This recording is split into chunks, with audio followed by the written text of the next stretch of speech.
সাব্বির ছিল এক গরিব ছেলে। বয়স মাত্র তার 11। তার বাবা নেই, মা অন্যের বাসায় কাজ করে সংসার চালায়। তার একজোড়া ভালো জুতাও ছিল না। এক পাটি স্যান্ডেল পরে সে মাদ্রাসায় যাওয়া আসা করত।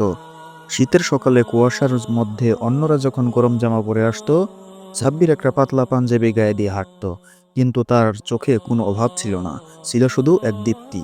একদিন মাদ্রাসায় শিক্ষক জিজ্ঞেস করলেন, সাব্বির, যদি আল্লাহ তোমাকে দিতেন যা চাও, তুমি কি চাইতে? সে একটু চুপ থেকে বলল, আমি চাই মাকে একবার হজ করাতে আর তার জন্য একটা নরম বিছানা কিনতে। ক্লাসের সবাই নিস্তব্ধ হয়ে যায়। শিক্ষক চোখ মুছেন।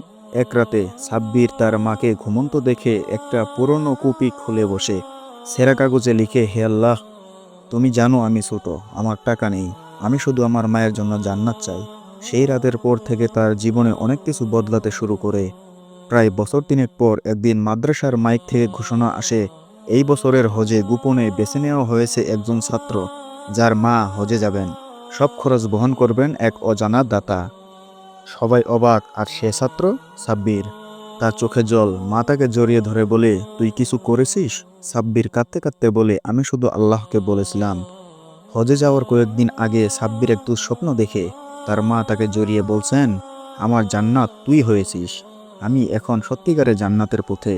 হজ থেকে ফেরার পথে প্লেনে তার মা ইন্তেকাল করেন। মৃত্যুর সময় তার মুখে ছিল লাব্বাইক আল্লাহুম্মা লাব্বাইক।